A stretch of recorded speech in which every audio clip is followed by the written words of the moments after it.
Hello, good afternoon. How are we? I hope you're all well.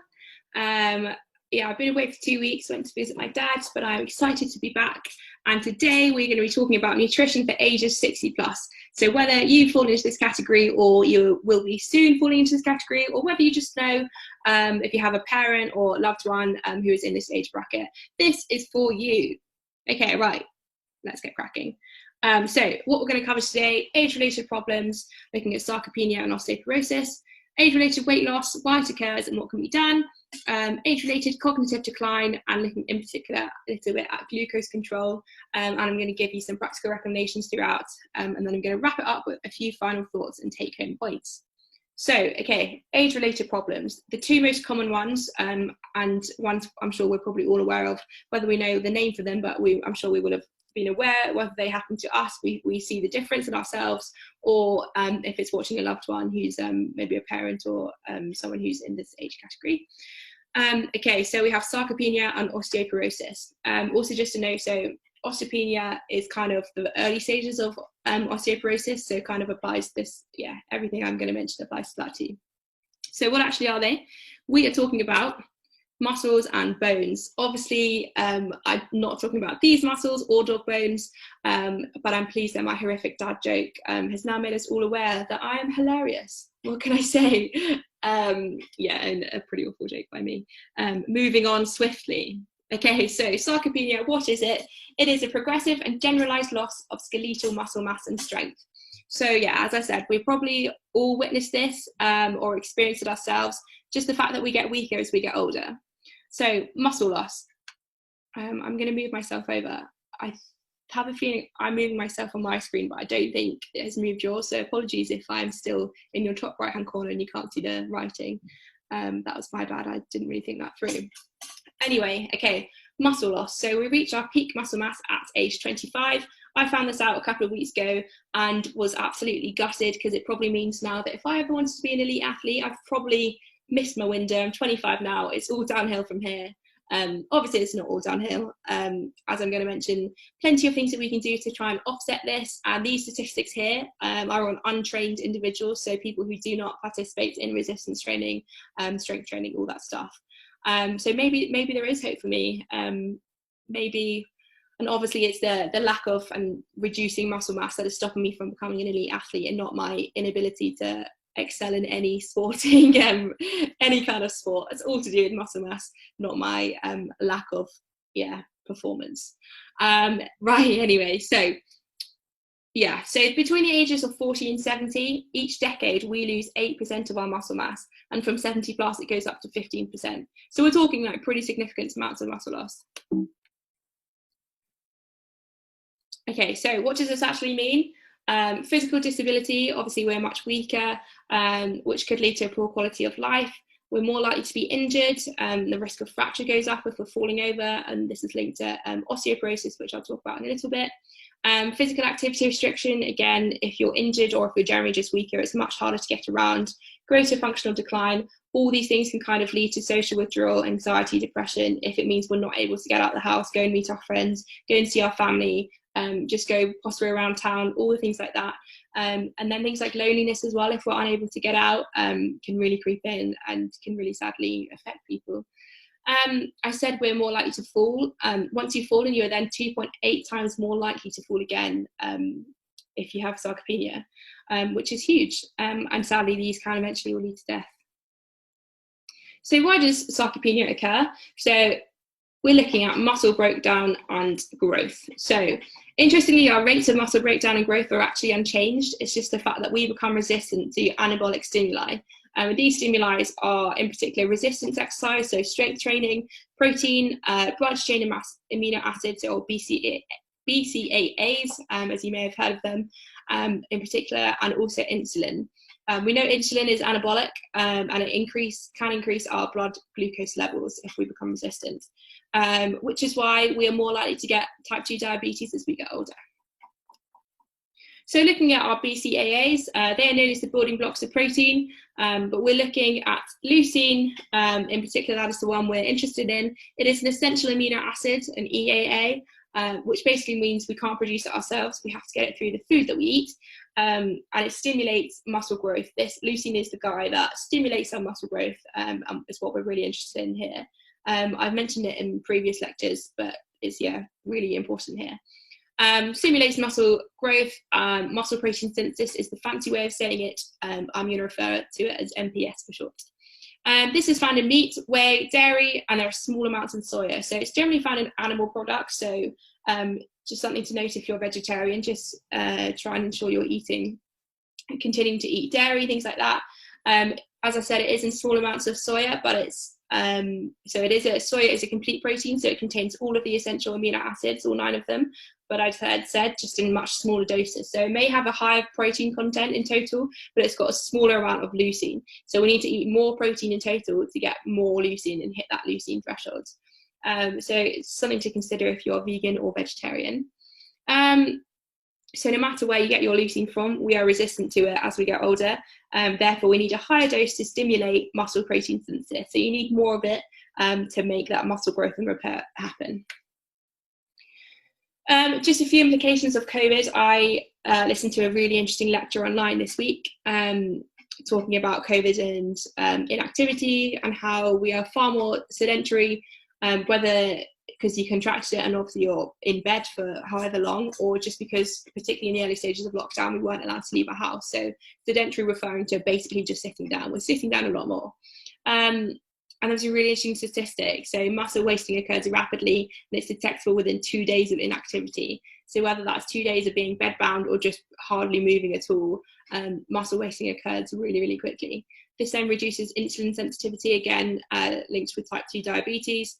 And this inactivity, when linked with a positive energy balance, so if we are consuming more energy, so consuming more calories than we are expending, this is associated with fat deposition, systemic inflammation, and it also exacerbates fat loss. So inactivity can lead to a positive energy balance, which is what's linked with fat loss, fat gain even, and then also muscle loss. So interesting statistics. So a loss of 10% of our body mass. A study showing that decreased immunity, increased risk of infection. If we're looking at 10% loss, decreased wound healing, increased muscle weakness and risk of infection. Obviously, this is even more prominent with COVID. 30% difficulty sitting, pressure ulcers, pneumonia, and ability to heal. And if we're looking at loss of 40% or more, there is a large increased risk of death. So these aren't just related to COVID, whether it's any kind of illness or someone is bedridden or just really inactive. Obviously with COVID, we're seeing this a lot more. We're a lot more inactive. And if you happen to have contracted the virus, then you're going to be bedridden. And things like this are far more common. And a muscle mass of loss of 10%, even that is going to be significant, which is highly likely if you're bedridden. So an interesting study, I've called it the pedestrian crossing study. So it basically showed that most older pedestrians are unable to cross the road in time. So if the green man is going, are unable to cross safely from one side to the other before that green man turns red, particularly females. So the average female, 70 to 74-year-old, was unable to do this. And obviously with COVID and us moving less, muscle loss is likely to be greater, and just the implications of COVID will likely mean that this statistic goes up considerably. So again, it just makes all of the things that we're going to look at even more important. So nutritional interventions for sarcopenia. The first one is resistance training. So this is strength training, as this lady is doing, enjoying with her dumbbells. As a personal trainer, my oldest client is 87, my granny. I started working with her when she fractured her hip.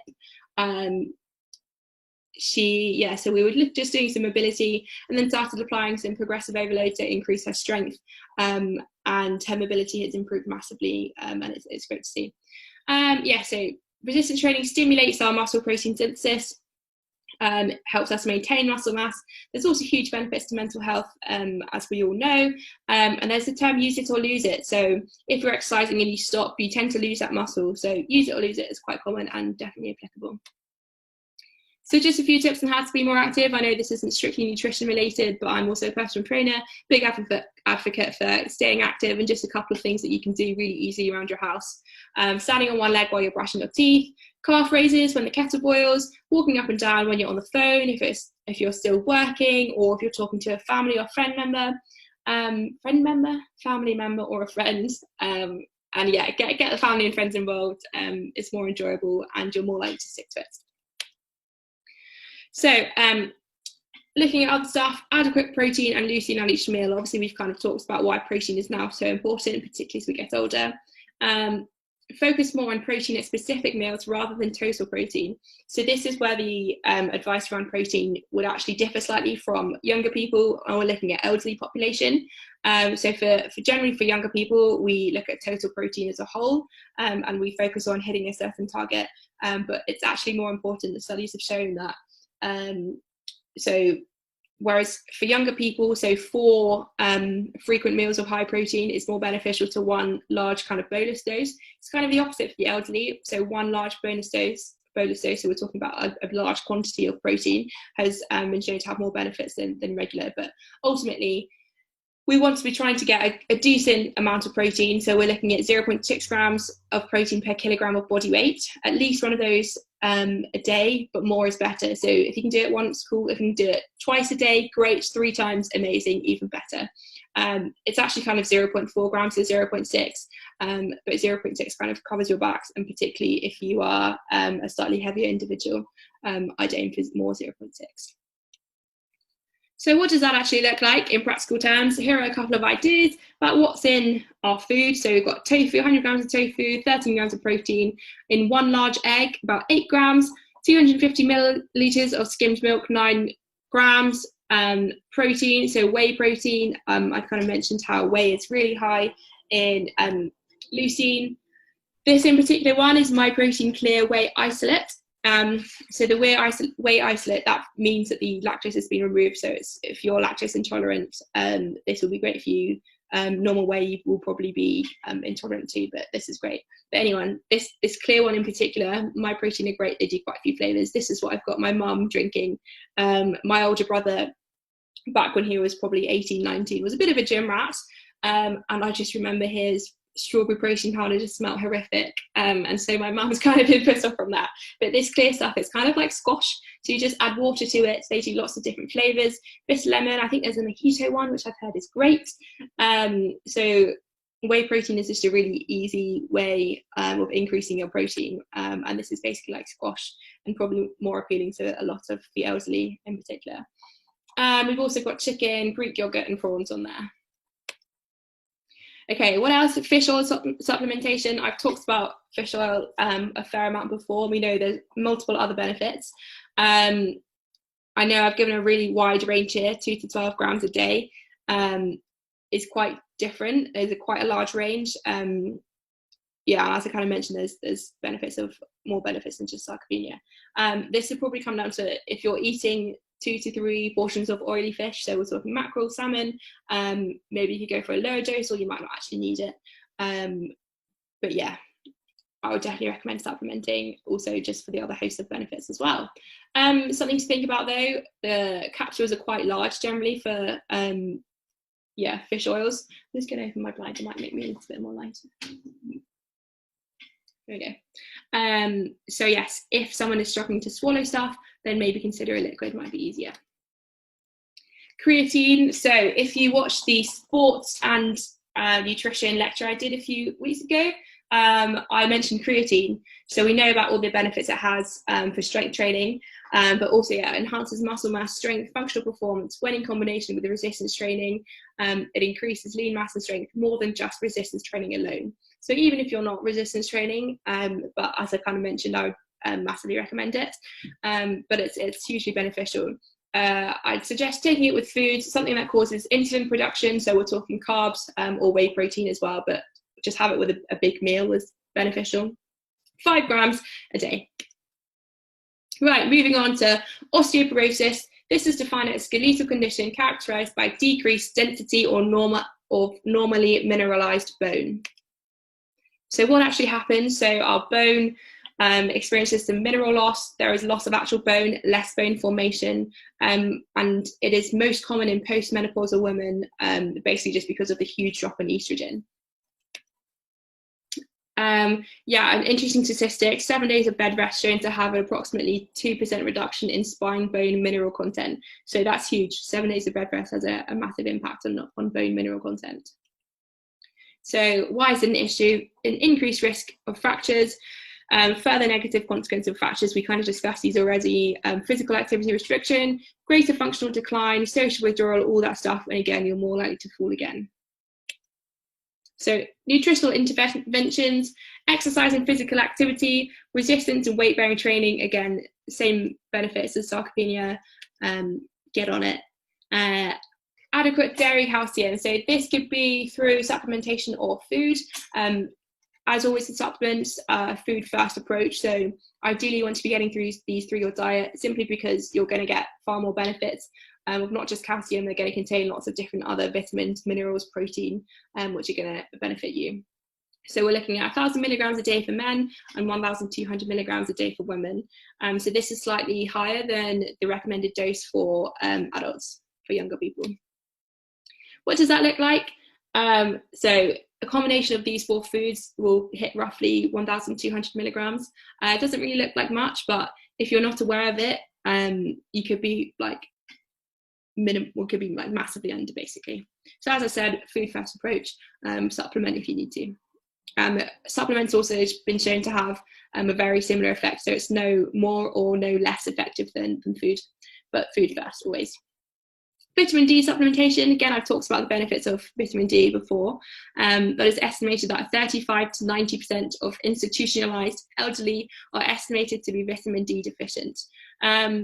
So if you are unsure, get tested or ask a relative to get tested. It's a simple blood test, and it will show your level, and you can do a bolus dose, so a large dose of vitamin D to up your vitamin D, and then it can just be like a kind of like topping up, so a daily dose.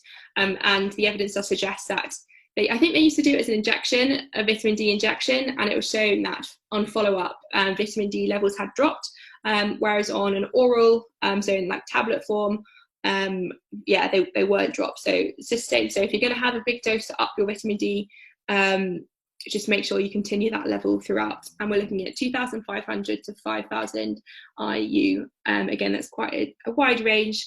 Particularly in winter, I'd go for the latter, 4,000. And if you're dark skinned as well, it's harder to absorb vitamin D from the sun. So go for the higher dose. Right, age-induced weight loss. So body weight loss of more than 4% a year is an independent predictor of mortality. Losing weight as you get older is common, and it's not good news often unless you're obese for a healthy individual. So yeah, weight loss isn't good. So I should say, why does it happen? Not what. Why does it happen? So reduction in energy intake is ultimately the reason. We've looked at energy balance before. So any reduction in intake, so when you're consuming less calories, more calories, consuming less calories, and you're burning more, we have a negative energy balance even, so that is when we lose weight. This can be due to changes in taste and smell.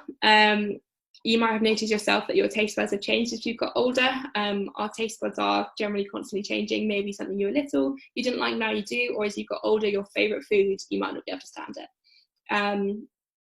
Greater feeling of fullness after a meal, so we're more satiated as we get older after a meal. Delayed gastric emptying, which means that food stays in our stomachs for longer, so we're fuller for longer. Dental problems. I know my granny had a fair share of some, which was highly entertaining for me, but not ideal for her, and it made it hard for her to eat. Psychiatric disorders, so dementia, Alzheimer's, and any other similar problem. Side effects of medication, so it could be that you just don't have an appetite, or you feel ill, anything like that. Medication can just suppress appetite. Reduced motivation. I know my grandma, when my granddad died years and years ago, granddad was always the one who cooked all the food. I never realised how awful my grandma was of a cook. She was a 4'9" Welsh lady with a big character, but pretty horrific kitchen skills. So she found it really difficult to motivate herself to cook for herself, but also she was used to granddad cooking the whole time. Reduced ability to prepare food. So even if it's not motivation, but it could be that they struggle with preparing, whether it be the physical side, anything like that. It's just harder to prepare food. Frequent illness due to compromised immune system, again, so it's harder to prepare food. Also dysphagia, so difficulty swallowing, so which is why I kind of recommended cod liver oil in the form of a liquid if people are finding it hard, but that's something to think about, and maybe why people are eating less. So practical recommendations for weight loss. Again, so these apply to someone who was a healthy weight and is now underweight. One of my clients said her mother got down to, I think it was something like 6 stone due to things like her taste buds changed. She just wasn't hungry, didn't have an appetite. So what can you do? A meal prep or meal delivery is a really good idea, but please note that meals marketed to the elderly often aren't evidence-based, and they generally provide inadequate nutrition. So they're pretty low in protein and often lack other essential vitamins and minerals. So if you are opting for that, just make sure you do check the nutritional content. And I know, in fact, I'm pretty sure my granny's get home now, she probably doesn't get sufficient protein intake. So if you are at home, consider frozen ready meals if they're more convenient. Yeah, they will often pack the same amount of protein, vitamins and minerals. Yeah, so that could be something to consider if they're just far more convenient. Things like Cook and Harpenden is great. We used to get my granny loads of those meals, which she loved, really tasty home cooked meals, and which is really convenient. But so I've mentioned that often food marketed for elderly people isn't sufficient. So look at your kind of sports performance. I know it sounds weird, but you almost want to treat like an elderly person like a bodybuilder when it comes to protein. I know that sounds bizarre, but they're for well, not necessarily just for performance athletes, but people who are maybe interested in muscle gain, and as I've mentioned many times, muscle mass, retaining that is so important. And yeah, so they're likely to be foods high in protein, which is ideal, and convenient. They can get delivered to your door. So I know the Hit Kitchen in St Albans, I'm not affiliated to it at all, but I've just heard great things about tasty food and super convenient. Consider energy dense meals and snacks, so higher fat, lower fibre, so basically means more calories but it's less filling, so a really good way to do that. And just look, are snacks compromising energy and protein intake at meals? So if you or your loved one is snacking a lot, whether it's like a biscuit every now and then, is that compromising your energy intake, your ability to get the nutrients you need, your protein, your calcium, everything like that, if you're not as hungry for your meals? So yeah, can just take into account snacks, and they might be meaning that we're not eating as much. Liquid calories. So something really simple is to have a meal and just serve it with a glass of whole milk. It's going to be less daunting than eating a huge meal. And again, also whey protein or fruit juice. We know caffeine is an appetite suppressant. So I know my grandma used to drink so many cups of tea, very little water. So potentially switching that to decaf, I'm sure she wouldn't have had any idea. But yeah, reducing that can also, yeah, help. Encourage palatable food. So again, it's just tasty food that they like to eat and are generally high in calories, as long as they're not displacing nutrient dense meals elsewhere. Kind of the same with snacking. So, but that can be a good way to increase energy intake, and make meals more palatable. So add salt, add sauces, make them taste nicer, that they're more likely to eat. Maintaining hydration is a really important one, and even more so as we get older. So our reduction in renal function reduces our thirst, so we're generally just less thirsty. And symptoms can be feeling tired, lethargic, impaired cognitive function, which is obviously signs of cognitive function, like things like dementia and Alzheimer's. So if you're kind of experiencing these, just looking at your hydration can be a really, really simple place to start. Obviously it's not going to cure everything, but it could just be that you're dehydrated. Same goes for any age. And prompt through water bottles, palatable drinks, so sugar-free squash, juices, things like that. And as I mentioned, it can be an easy way to increase calories, but just making it a nice, tasty, something that's going to taste good is going to make you drink a little bit more. Right, so looking at cognitive decline.